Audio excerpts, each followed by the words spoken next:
Bismillahirrahmanirrahim. Walan tasilalan ora bakal tumeka lan iki untuk istiqbal, untuk zaman mustaqbal, menafikan zaman mustaqbal. Nganti besok ora bakal teko sira. Ayu hatalibu eling-eling wong kang nyuprih ilal qiyami. Ayu hatalibu eling-eling wong kang nyuprih maring derajat kang luhur. Ilal qiyami maring jumenengi makom kang luhur. Bi awamir lai kelawan lakoni pira-pira perintah ya Allah taala. Illa bimuraqabati qalbika, angin kelawan minjen-minjen ati sira. Wa jawarihika lan minjen-minjen pira-pira anggota sira. Wali walak dzatika lan pira-pira penglirik sira. Wa anfasika lan pira-pira ambekan sira. Min khina tusbihu min khini tusbihu. Dorob yang diidofahkan kepada fi'il mudhari niku kena dimaknekno kena isim zaman makan isim zaman sing diidofahno nanti fi'il mudhari niku kena di maknekno kena di mukofno tapi sing apik mukof. Wa qabla fi limukofin al-mudada a'rib irapono waman kana kalayu kanada sing gelem maknekno wis ora dicacat maca min khina yuhisu kalayu kanada ora dicacat jenenge. Min khina yuhisu min khini yuhisu min khini yuhisu awit saking manjing subuh sira ilahini ilahina tani min yauma khalaqtu min yaumi khalaqtu nek lek sing fi'il mudhari fi'il mabni niku sing apik dimaknekno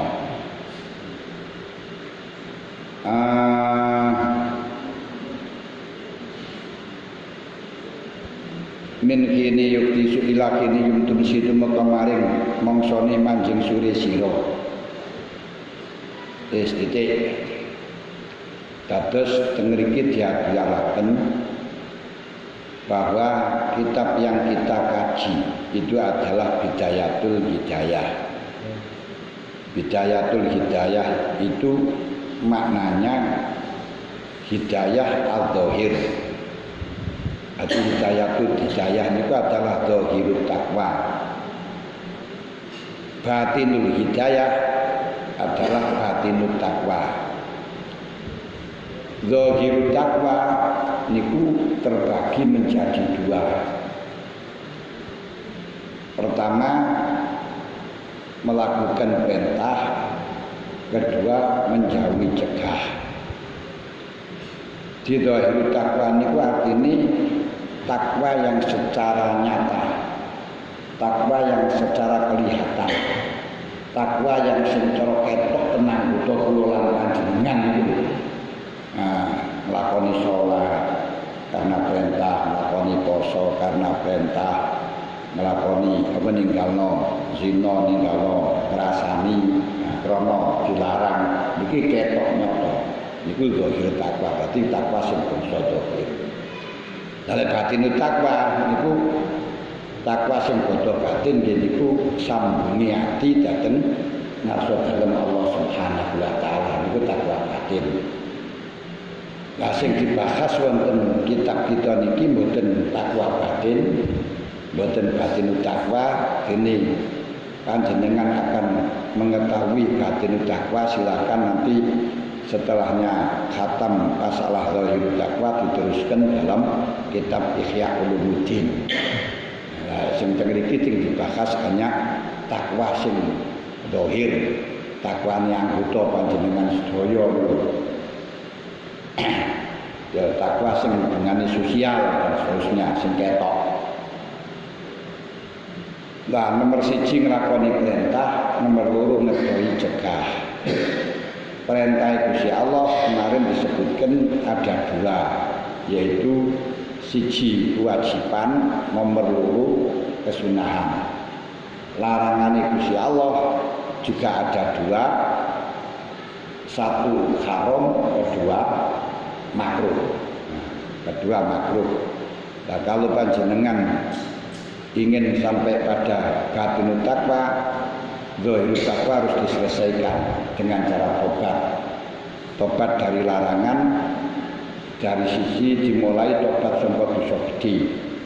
Kalau nanti sudah selesai daripada tobat dosa besar, itu nanti diteruskan tobat dari dosa kecil.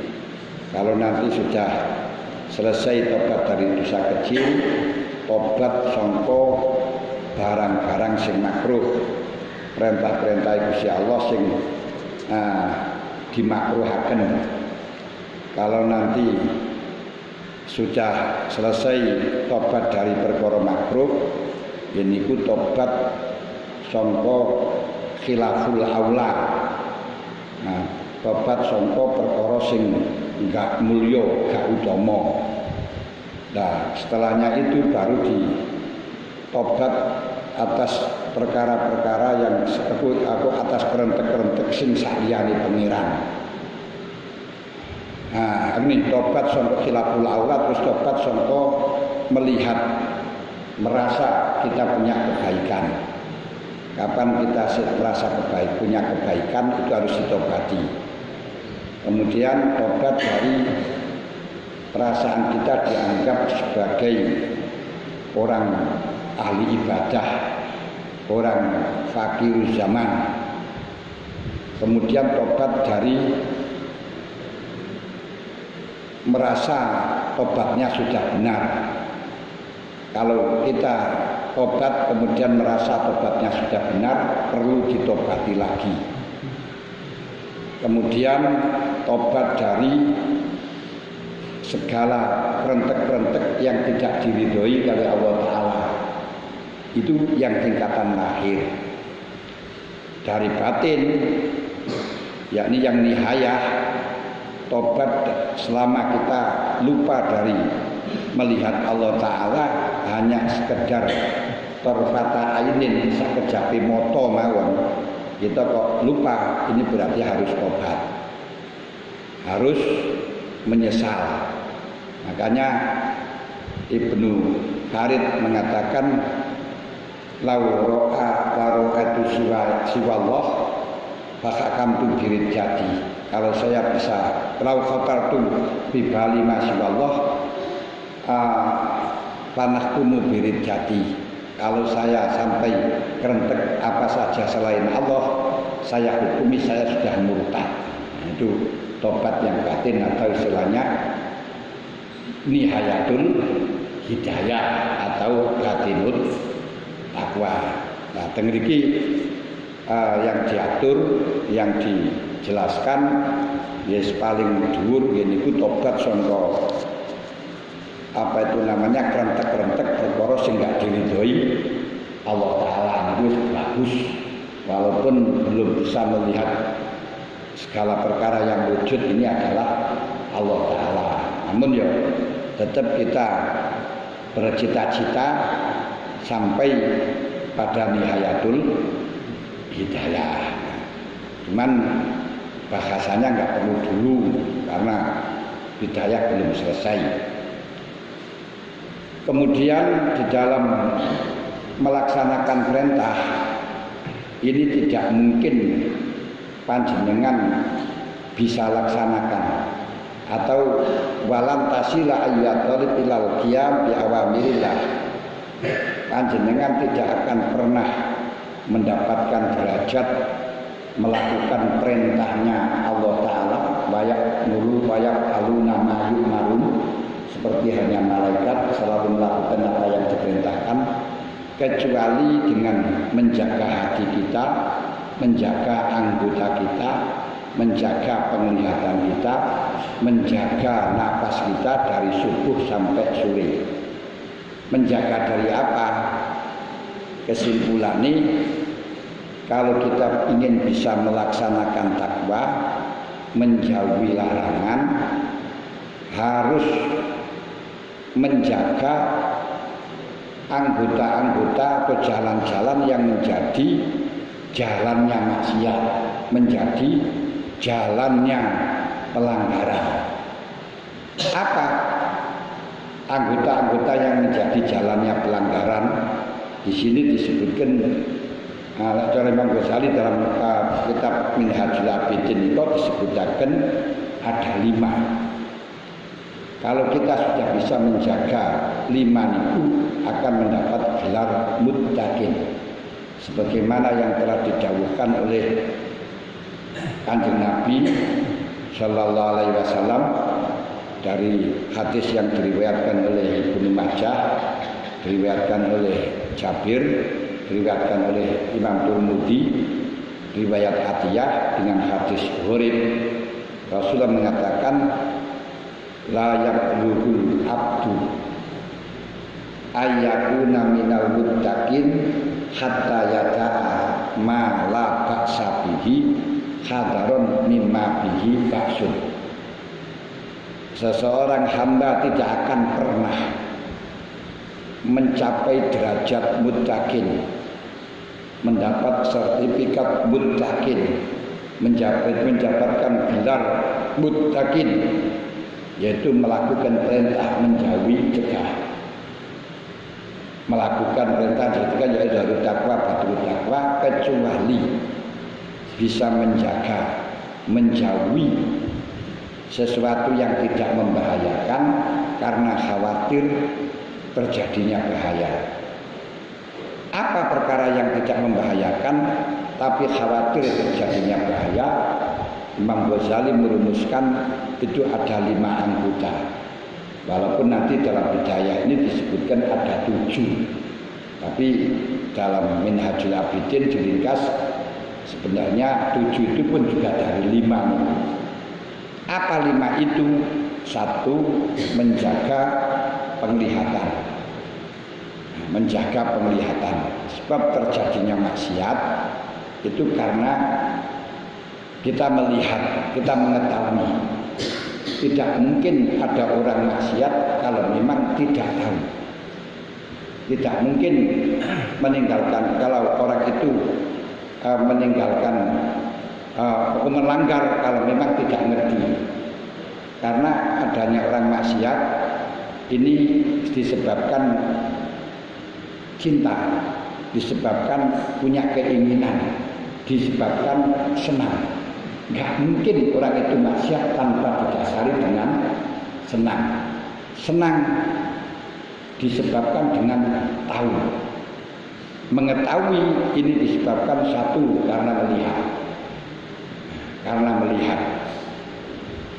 Makanya dikatakan di mana tempatnya lintah dari sawah turun ke kali, di mana tempatnya cinta dari mata turun ke hati.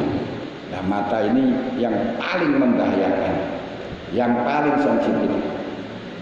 Kedua, menjaga telinga. Orang bisa maksiat, orang yang bisa sehingga orang bisa meninggalkan taat karena senang sesuatu selainnya Allah. Jadi orang meninggalkan taat, tidak melaksanakan perintah karena selingkuh, senang melakukan sesuatu selain Allah. Melanggar juga karena senang sesuatu selain Allah. Lah senang itu karena tahu dihasilkan dengan mendengar. Nomor 3, karena aku harus menjaga mulut ini juga sangat membahayakan. Banyak orang yang terjerumus, banyak orang yang masuk neraka, banyak orang yang celaka karena mulutnya, karena lesannya. Nomor 4, menjaga hati. Nah, ini sing diarani harus selalu muraqabatul qalbi, menjaga hati. Nah, menjaga hati itu dari apa? Menjaga hati dari sifat-sifat yang madhumah, dan dipenuhi dengan sifat yang mahmudah, sifat yang mazmumah, sifat yang tercela. Itu banyaknya ada 99 sifat. Tapi 99 sifat itu oleh Imam Ghazali diringkas sumbernya hanya dari 4. Nah, berarti dari menjaga hati harus selalu bersifatan dengan sifat 4 yang terpuji, yang otomatis dijauhkan dari 4 sifat yang tercela. Lu apa 4 sifat yang terpuji dan dijauhkan dari 4 sifat yang tercela? Yaitu 1, jauhkan dari qasrul amal, jauhkan dari tulul amal. Tulul amal itu selalu mempunyai angan-angan dia masih hidup lama.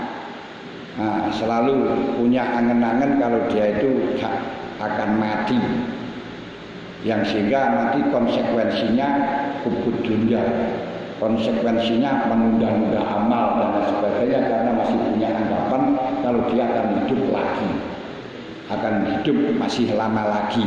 Itu jenenge tulul amal. Termasuk aku ate gawe iki, loh. Apakah kamu punya cita-cita yang semacam itu, akan membuat itu, akan semacam ini, kamu masih hidup? Sesuk apa ya sik urip, ngoten lho. Iki arane gara-gara tulul amal, yang berarti harus kita penuhi dengan sifat qasrul amal. Qasrul amal selalu dibayangkan bahwa kita itu besok belum tentu hidup. Makanya Sayyidina Umar mengatakan, idza amsayta fala tantazir as-subha wa idza asbahta fala tantazir al-masa. Kalau kamu sudah waktu subuh, tidak usah menunda waktu sore, karena sore itu kamu belum tentu hidup. Kalau waktu sore jangan menunda, besok pagi saja, karena besok pagi belum tentu hidup. Apalagi masa corona yang semacam ini, aduh jangan cepat betul. Ya ini untuk yang pertama, qasrul amal. Kedua, harus dijauhkan dari sifat ta'ajjul.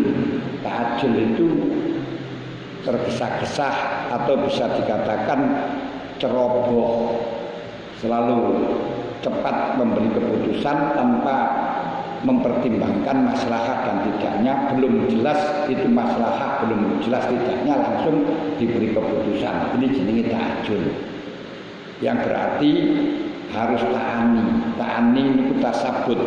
Tasabut itu artinya kita melakukan segala sesuatu harus dipikirkan terlebih dahulu, apakah ini maslahat apa tidak. Kalau sudah jelas maslahat, laksanakan.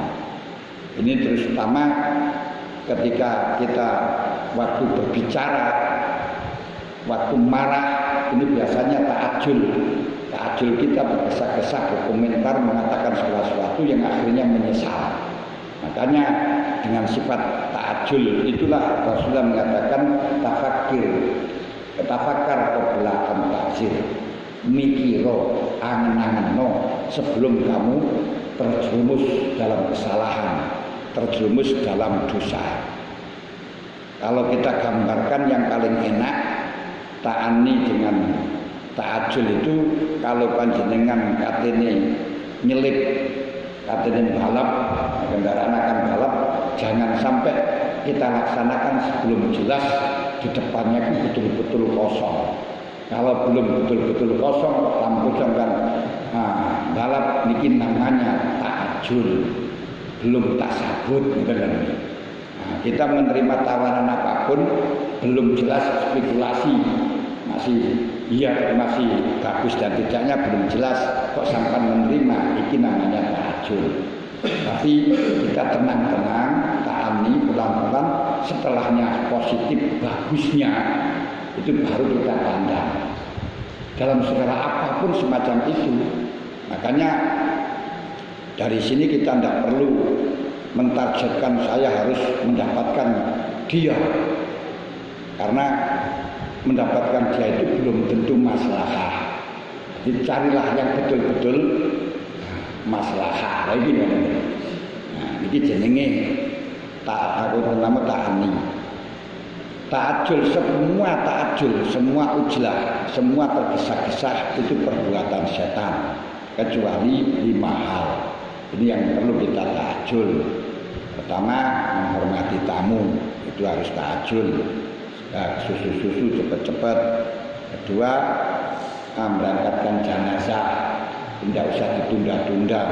Keluarganya masih di Jakarta, masih ditunggu, lebih kasihan. Nah, kalau wafat di waktu malam, sekira-kiranya masih bisa nutut terus yang diberangkatkan. Nah, itu jenenge cepat-cepat. Yang sangat dianjurkan yaitu tajhizul jenazah. Yang nomor 3, bayar utang. Bila diutang jangan ditunda, ingin panen yang kedua, ingin mendapatkan penghasilan yang kedua, segera dilunasi. Nah, yang keempat, mengawinkan anak yang sudah waktunya, jangan sampai ditunda-tunda. Ir podo irenge, sir podo senenge, sama tunda ben ini nanti akan kecelakaan, malah justru bahaya. Karena orang yang lapar sulit untuk dikendalikan. Yang nomor 5, tobat. Nah, tobat undang, jangan sampai akan tobat kok besok.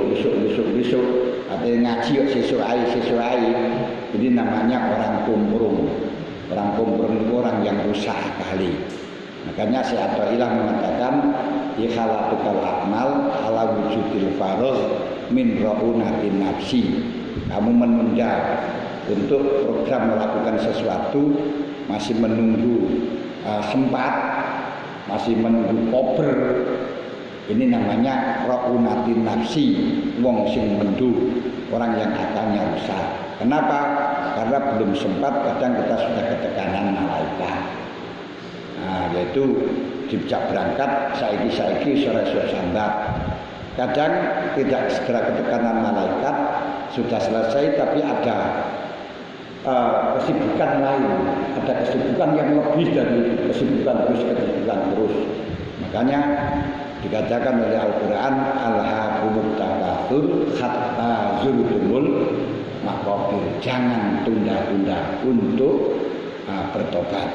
Ini 5 hal yang kesusu-susu itu diharuskan. Selain niku kabeh setan. Kepingin dan sugih ya setan, kepingin dan ngalim ya setan, kepingin dan naik derajat ya setan, kepingin dan naik pangkat ya setan. Wes ngaji Quran kepingin dan khatam itu ya setan.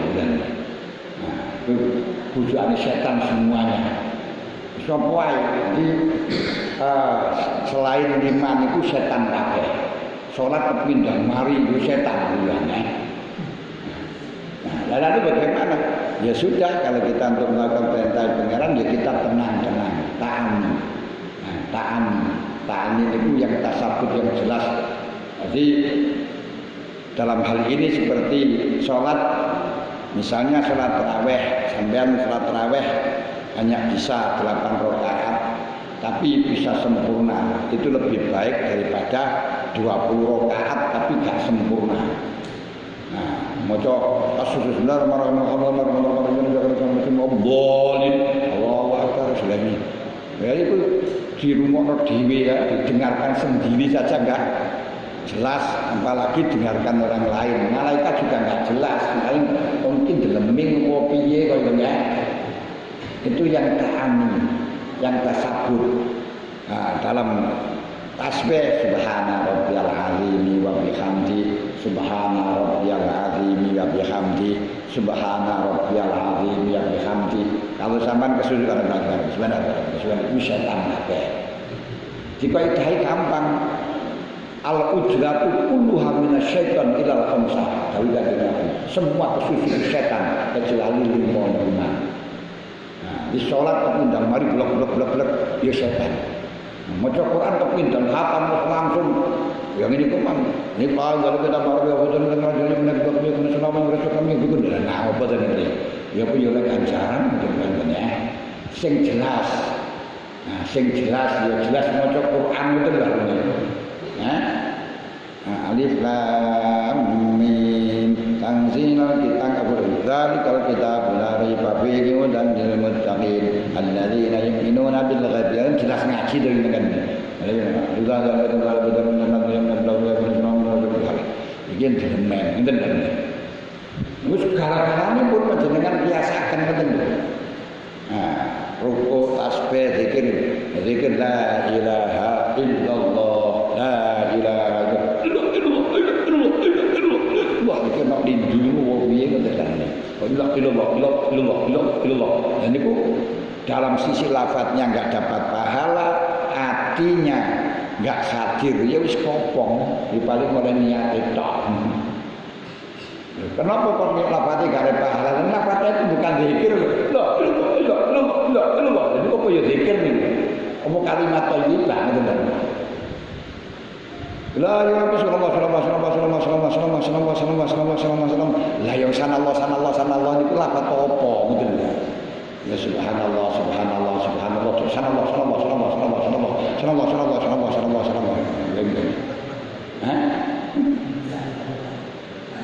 ini kalau kita keliru kabeh teng mriku. Lah iku dulan yo. Cara diganjar apane? Wong itu bukan zikir itu, dulan sampai lihat dalam kitab apa saja enggak ada zikir dulan ngoten ya. Yes, alhamdulillah. Wis dapat berapa saja lah kalau memang enggak mau 33 sing telu api daripada kita baca 33. Alhamdulillah.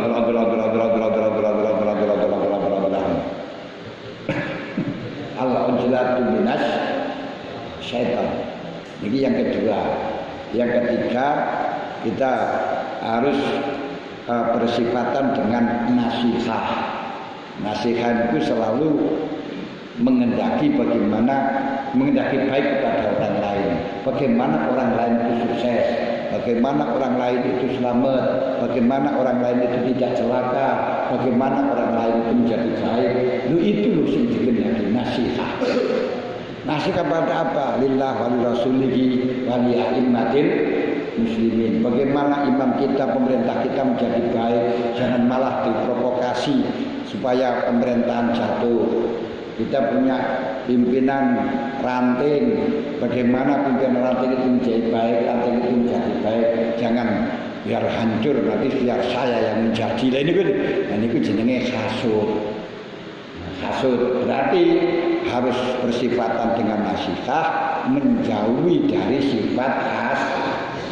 Dan itu diantaranya dalam hati. Yang terakhir harus menjauhi dari sifat kibir, sombong. Sombong itu selalu merasa dirinya lebih baik daripada orang lain.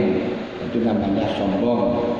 Makanya harus dipenuhi, harus disifati bersifatan dengan sifat tawadhu, merasa rendah. Orang yang merasa rendah, walaupun rendah, lebih baik daripada orang yang merasa baik, walaupun baik. Apalagi merasa baik, dia tidak baik. Ini sudah tempat untuk hati. Kemudian yang terakhir yaitu perut. Nah, kalau dalam beda nanti farji, kemudian kaki, tangan itu nggak usah dihitung, karena farji itu semuanya asalnya dari perut. Maka perut itu harus dijaga dari 3 hal, yaitu makan barang haram, makan barang syubhat, makan barang halal melebihi dari kebutuhan. Nah, karena setiap kita makan melebihi daripada kebutuhan, walaupun halal itu akan dihisab, dan yang kita nikmati dari halal yang melebihi kebutuhan itu nanti akan mengurangi kenikmatan di akhirat.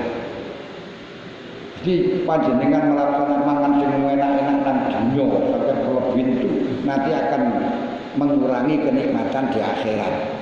Makanya Allah Ta'ala mengatakan azhabtum tayyibatikum fi hayatikumud dunya wastamta'tum biha al-ana fal-ana tuzzauna adzabal huni bima kuntum tastakbiruna bima kuntum tastakbirun. Nanti besok niku akan disiksa minimal diperpanjang azab atau diperpanjang hisabnya bagi orang-orang yang melakukan kenikmatan yang melebihi dari kebutuhan di dunia dengan dikatakan azhabtum thayyibatikum, kebaikan-kebaikanmu sudah kamu habiskan, sudah kamu hilangkan kok di dunia. Azhabtum thayyibatikum fi hayatikum dunya, dalam kehidupan di dunia. Wastamta'tum biha, dan kau sudah merasakan kenikmatannya enak-enakan di dunia. Makanya sekarang sudah habis. Tinggal siksanya saja, tinggal konsekuensinya saja. Luteng ini. Nah, ini minimal. Kalau makan barang haram sudah jelas tidak akan pernah bisa taat. Kenapa? Innallaha thayyibun la yaqbalu illa thayyiban. Coba kita ngerti bahwa orang yang junub saja, junub itu halal. Gara-gara junub itu saja masuk di dalam rumahnya Allah, masuk di dalam masjidnya Allah, itu tidak boleh. Padahal junub itu kan halal, itu saja tidak boleh, masya Allah. Sampean gur kentut gitu saja, gak punya wudu, atau baru sentuhan dengan istrinya, menurut Imam Syafi'i kan termasuk membatalkan wudu.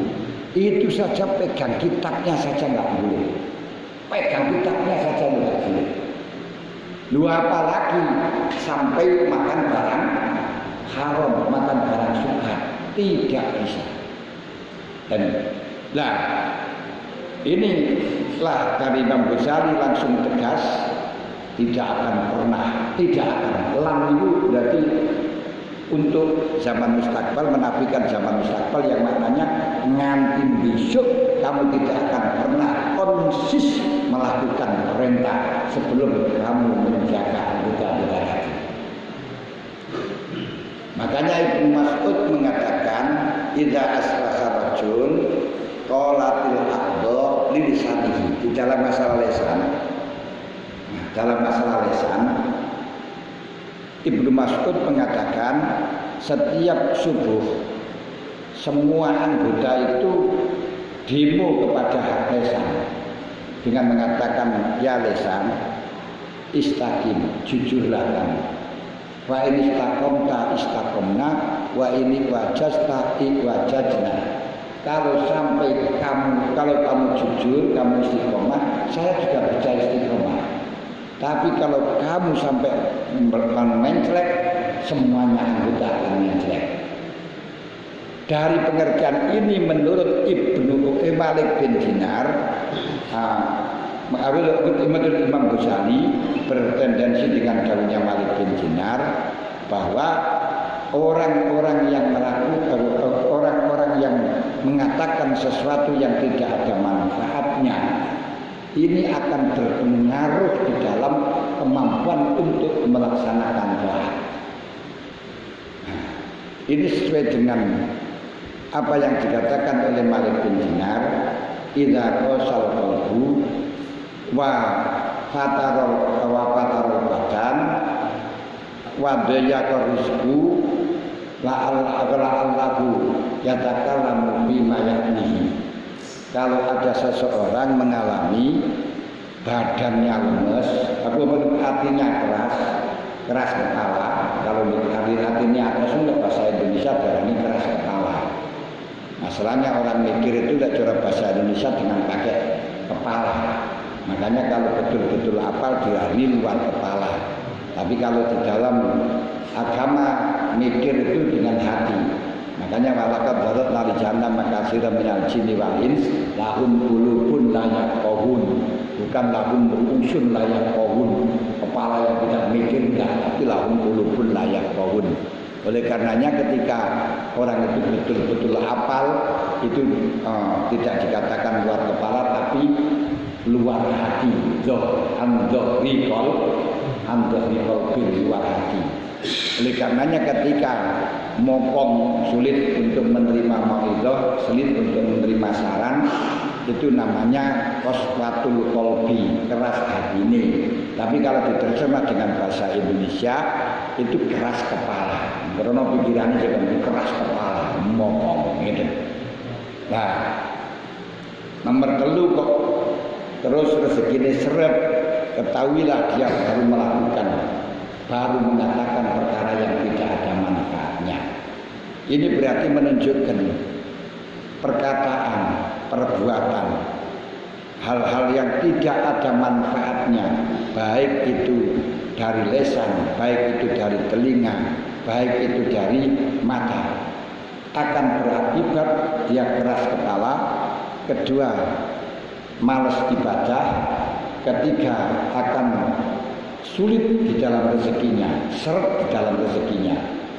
Hal itu tajribah, hal itu nyoto, hal itu sangat bisa dibuktikan. Kalau gak percaya, sampean jagongan ngobrol karo koncone, karo ngopi ngoten iki sempeni. Enak-enak ngobrol karo bojone diceluk nang anake. Celuk bapakmu kon mulih kon istirahat. Jajal komentar gimana. Langsung ngamuk ngurus urat roh ngene. Keras kepala. Kedua, setelahnya melakukan semacam itu, gak mungkin akan bisa tahajudan, gak mungkin akan bisa sholat, malas.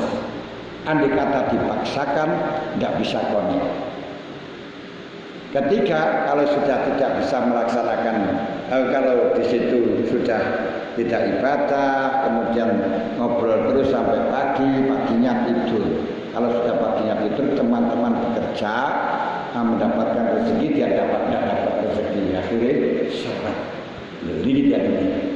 Ini tidak hanya ini saja, tidak hanya dari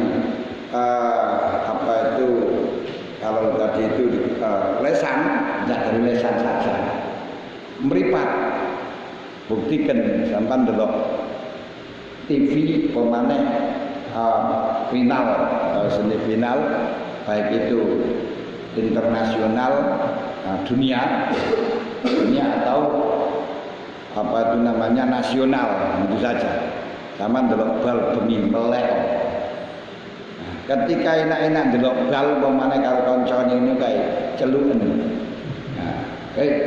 Apakmu kon mulai kon istirahat dulu, kon montok ae, muring-muring bisa. Jadi jenenge qaswatul qalbi, keras kepala.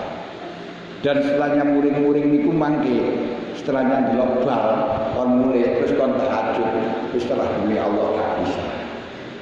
Dan makanya tidak mungkin Anda akan bisa melakukan perintah kalau tidak menjaga anggota-anggota tadi.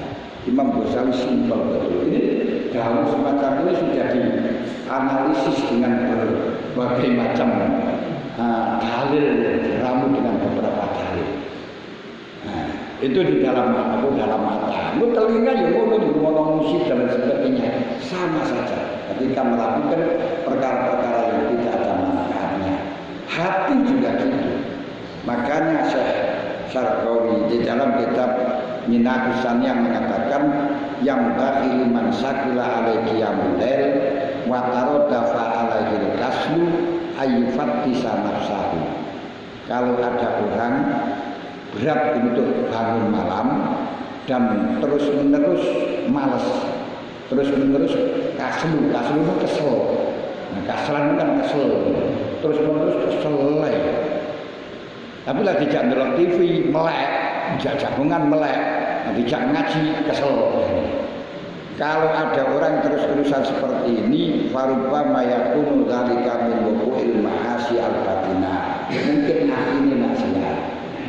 Dopo atine maksiat riya, berarti selingkuh.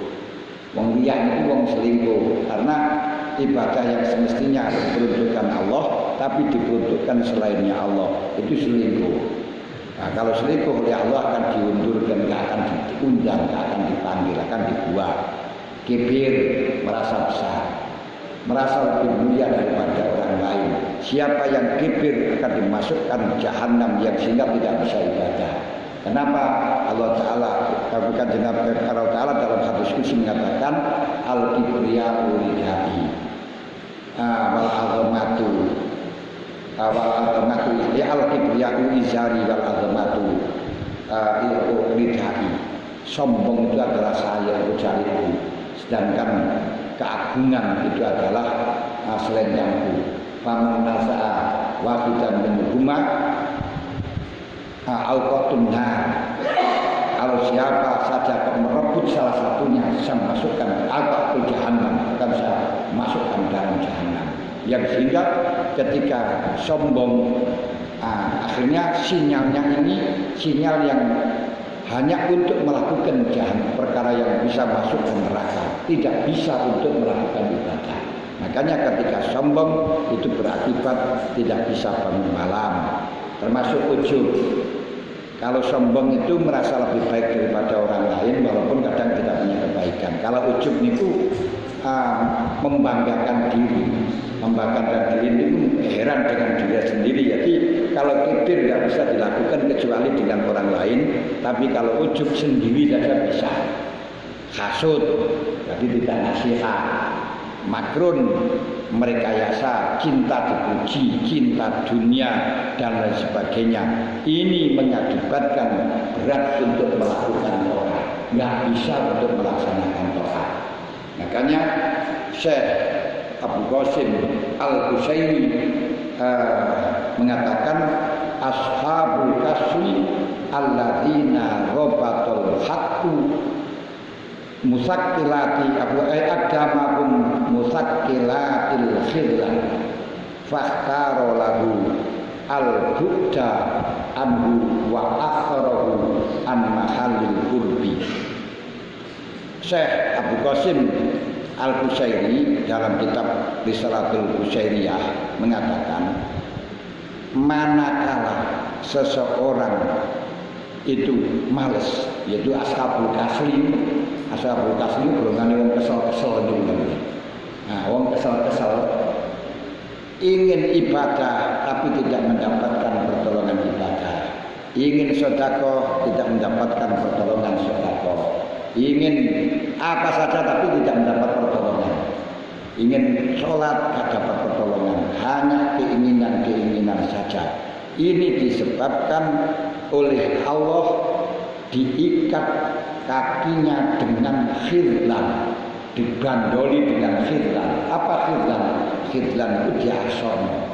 Memang diasorkan oleh Allah Ta'ala, dilecehkan oleh Allah Ta'ala, sehingga oleh Allah dipilihkan jauh dari Allah.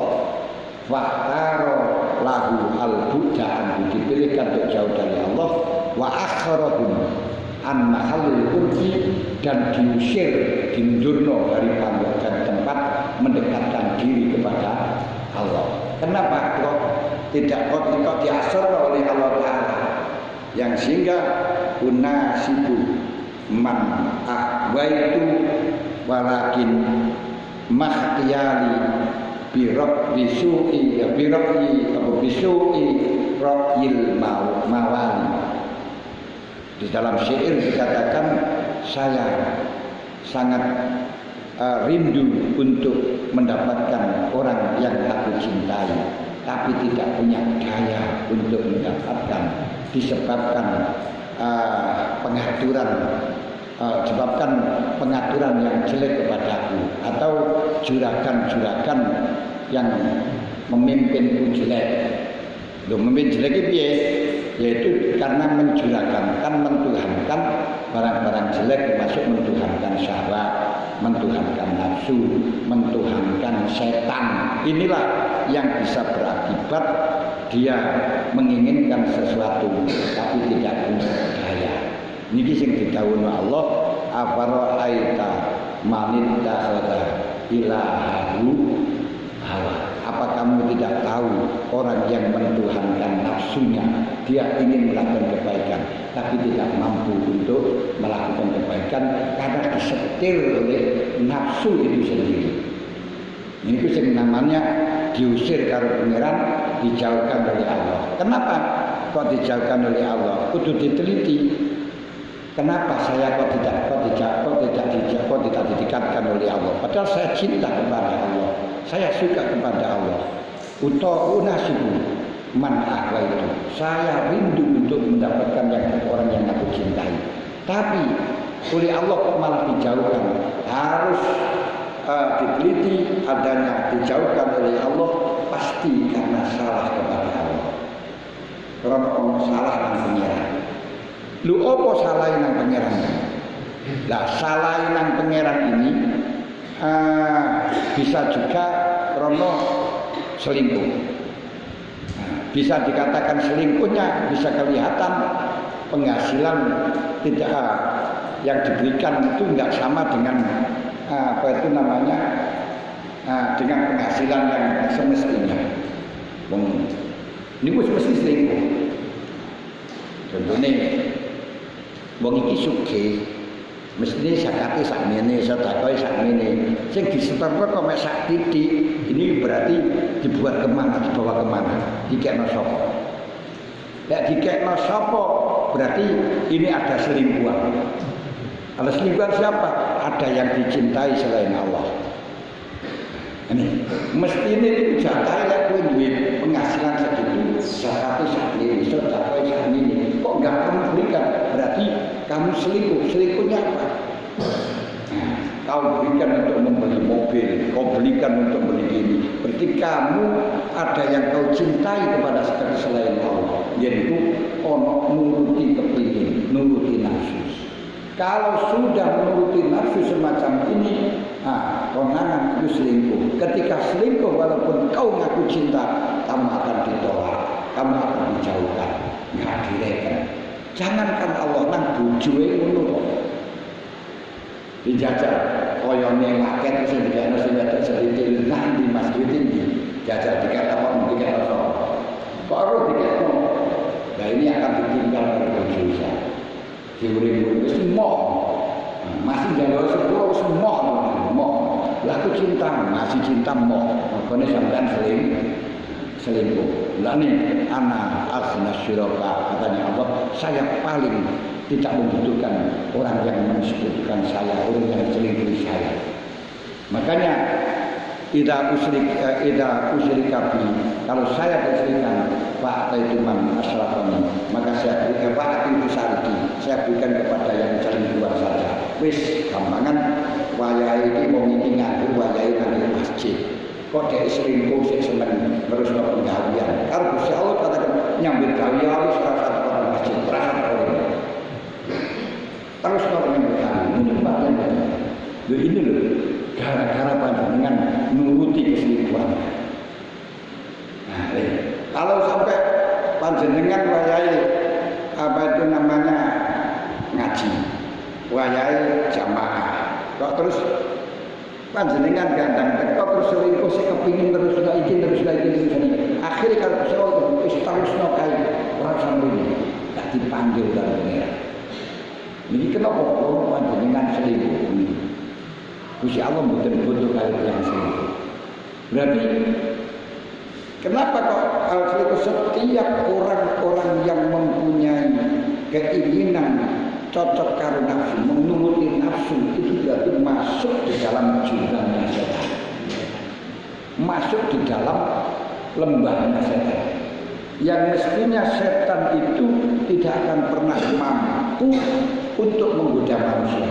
Inna ibadi laisa laka alaihim sultan. Hambaku tidak akan mungkin kau bisa bisa kamu provokasi. Tapi orang yang bisa dimasuki setan ini hanya orang-orang yang tidak ikhlas untuk Allah. Mulane ketika iblis diusir karo Gusti Allah kemudian minta ditunda oleh Allah Taala, akhirnya mengatakan fabima aghwaytani la'udanna lahum siratal mustaqim. Dengan kau sasarkan Allah, semua akan saya menceraikan. Lebih jadi sumala atian lahum baina aidihim wa an min khalfihim wa an aimanihim wa samanihim wa la tajidu aktsarahum syakirin. Akan saya datangi dari depan, tahu betul tak butuh karo kendaraan, tak butuh karo duit, tak butuh karo jabatan. Nek gak kena kok begini. Nah, stand belakang itu tak kayak musibah, tak kayak bedin-bedin nopo. Gak iso dari kanan sapa bojone apa tuane. Nek gak kena sampai gini terus Walata juga aksara syakirin, tidak akan pernah dia itu tahu dapatkan syukur illa ibadatal mukhlasin, kecuali orang-orang yang hatinya ikhlas, berarti hanya lillah, zikir nang pangeran. Semua apa yang dilakukan hanya untuk Allah. Yang berarti kalau untuk Allah segala sesuatu apapun dia ingat Allah. Makanya kalau kita melakukan segala sesuatu tidak ingat Allah akan dijauhkan oleh Allah.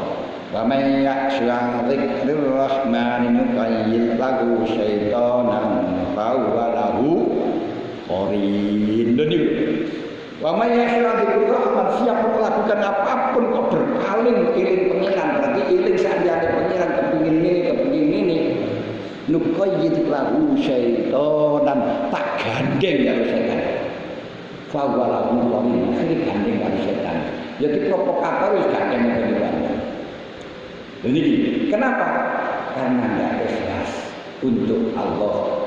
Nah, yaitu karena apa itu namanya masih punya keinginan selain Allah. Tidak tahu kalau dia itu selalu diawasi oleh Allah. Dan ini gara-gara ini nah, sehingga tidak bisa melakukan ibadah dan taat. Makanya harus betul-betul diteliti, amkan meripat mulai pagi sampai sore, diteliti terus, jangan sampai terjebak melakukan sesuatu yang selain Allah atau dikatakan ittakhadha ilaha hawa, menjadikan nafsunya sebagai Tuhan, nafsunya sebagai Tuhan, sebagai juragan, maka oleh Allah akan diundur, akan diusir, akan dijauhkan. Ini yang disebut dengan diikat dengan khidlan, diikat dengan tidak diberi pertolongan oleh Allah Ta'ala. Wong kita melakukan semuanya ini karena pertolongan Allah Ta'ala. Berarti kesimpulan nih, jangan sampai kita nuruti nafsu, nuruti syahwat, nuruti apapun. Kalau semacam itu harus Allah diusir. Apalagi sampai maksiat, sekecil apapun oleh Allah akan diusir. Pernah saya ceritakan seperti Ibrahim bin Adham yang wiridannya sholatnya satu hari 1000 rakaat, setiap hari 1000 rakaat. Tapi hanya gara-gara sedikit, yaitu beliau ketika apa itu namanya beli kurma di pasar. Niku kurmane sing dodol niku glendeng siji ngono kae. Langsung bengi tertidur gak bisa sholat. Yaitu beliau satu malam tidur di bawah batu di Baitul Maqdis. Di Baitul Maqdis itu ada batu, terus batunya itu ngerong ini apa namanya gua. Kan tidur di situ. Gak sholat malam. Setelahnya dalam waktu tidur dia bermimpi ada 2 malaikat datang. Malaikat itu dekok jagongan, mungkin dekok langit jagongan. Terus bertanya, siapa itu? Itu Ibrahim bin Adham. Oh, itu orang yang disiksa oleh Allah. Lu kenapa kok disiksa? Gara-garanya dia itu tadi membeli di saat sore membeli kurma, sudah dikasih oleh yang menjual, sudah diwadahi. Ternyata kurmanya yang menjual itu satu gelinding diwadahi. Ini gawa mulai. Ini Gusti Allah marah, betul hasilnya gak diundang. Makanya kalau ada orang tidak bisa datang, ini karena tidak diundang oleh Allah, karena dibenci oleh Allah, karena diusir oleh Allah. Diusir mungkin karena selingkuh, mungkin karena melakukan kesalahan, kemaksiatan dan lain sebagainya. Itulah akibatnya tidak bisa taat.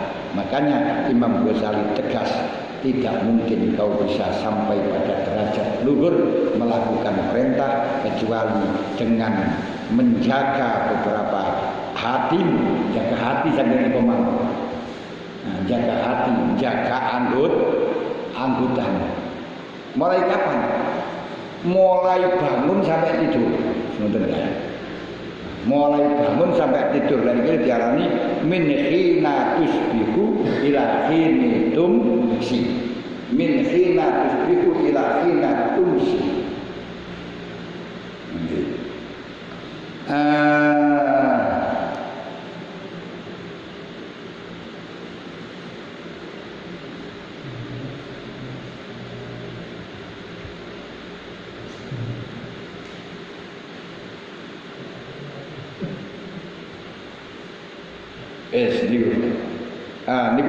Niku saya setuju, niku dijogo temenan, anggota-anggota kula panjenengan dijogo. Jadi karena apa ini pun orang tidak bisa melaksanakan taat ini karena khidlah, diasorno karo pengiran, dilecehno karo pengiran. Dilecehno berarti jadi koman ada beberapa permasalahan-permasalahan yang ada di dalam hatinya. Jadi itu gara-gara maksiat, gara-gara kibir, gara-gara riya, gara-gara ujub, hidun, hasad, apalagi sampai melakukan maksiat dohir, makan barang haram. Makan barang haram walaupun nggak tahu, nggak ngerti, itu akibatnya ngabur. Syekh Razi itu pernah diundang dalam majelis zikir. Dalam majelis zikir oleh santrinya. Nah, cara saat ini kados al-khidmah, nulisan zikir, majelis zikir ke kiai. Terus bantu zikir terus ngaji. Majelis taklim. Nah, waktu itu yang namanya Syekh Razi datang dengan para santrinya karena jauh, dikasih makan terlebih dahulu. Belum istighosa, belum zikir, sudah dikasih makan. Dadak dikasih makan dengan apa itu namanya lauk-lauknya terong, yo macam-macam. Setelahnya makan santrinya Syekh Razi itu tertidur semua. Nah, untuk kabeh. Nah, kalau sudah tidur dijak wiritan, jak ngaji ya nggak bisa masuk. Tapi Syekh Razi karena dia itu seorang arif, seorang punya basiran, ngerti akibatnya apa, gara-garanya apa, dia ngerti. Langsung diundang gitu. Kok keimanan mau bocah ini? Kok iso padha turun? Yang dimaksudkan bukan barangnya apa, kalau barangnya apa sudah tahu. Maaf ya, semuanya makanan tadi sudah saya teliti kehalalannya, hanya satu yang belum saya teliti. Terong. Coba kamu teliti. Terus dia datang kepada bakul terong, menanyakan, Pak, sampian menjual terong itu panen dari mana? Dapat dari mana? Gula dari mana? Baru bertanya, maaf Mas, saya tidak punya kebun terong, tidak punya tidak punya tanaman terong, juga tidak gula. Lah gimana? Karena saya butuh uang, saya mencuri terongnya Pak Haji. Itu 1000 biji. Gara-gara terong diberi 1000 biji yang dicuri. Kemudian dihidangkan pada santri. Ini akibatnya, bukan dihidangkan, dijual. Ini membeli, sekali membeli. Karena membeli terus dihidangkan hasil curian itu dihidangkan, hidup semua. Itu sensitif banget. Mulane dalam aturan di dalam negara, orang yang membeli dari pencuri itu dikena pasal. Kenapa? Karena kodoh penadah. Pengaruhnya ke sana walaupun dia itu mencuri. Ini pengaruhnya kecil. Terus akhirnya oleh Syekh Razi disuruh minta halal, disuruh balik di mana rumahnya Pak Haji. Diantarkan, setelahnya sampai ke rumahnya Pak Haji, terus minta halalnya, dan ketika minta halalnya di sana oleh Pak Hajinya dikatakan, pun sekarang kebun terong tengok niku jenenge apa oleh terong niku duduk kebun apa jenenge ya seladang terong kae sampean pek kabeh dikekno sak sawahe terus dikasih khimar dua dan luku ki khimar gawe luku bisa jodholan maneh nah ini rumaten wis terong iki rumaten panganan-panganan setakai luku alate luku ora usah nyolongan maneh. Ini artinya apa? Hanya gara-gara terong yang dihasilkan dengan dibeli dari orang yang hasilnya mencuri, ini akan berpengaruh. Gak bisa tohat, gak bisa melakukan perintah, ngantuk. Nah,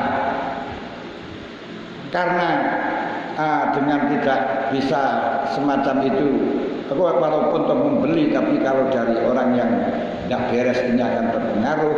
Syekh Abdul Wahab Asy'arani dipun tanggati kali tiang kali santri ini. Ya menawi kalau ada orang bertamu dengan orang yang zahirnya halal, orangnya zahirnya saleh. Lalu ternyata kita diberi jangan barang haram. Ini apa bisa berpengaruh? Jawabnya, kalau kamu bertamu dikasih khomer, barang dikasih racun, kira-kira berpengaruh enggak? Walaupun yang ngasih siapa, karena yang dikasihkan itu racun, ya akan berpengaruh. Cuma urusan dosa dan tidak. Apabila kau dapatkan dari orang yang zahirnya soleh, ini tidak dimintai pertanggungjawaban karena tidak salah. Kalau berito artinya kalian bima akhtatum walakin mata ulu hukum kamanit tu ghairu batin wala adin wala isma'alaikum. Tapi kalau di situ adin pepeko bagaimana? Pepeko itu didapatkan dari orang yang pekerjaannya itu nggak bisa membedakan antara halal haram, al halal bin wal haram bin.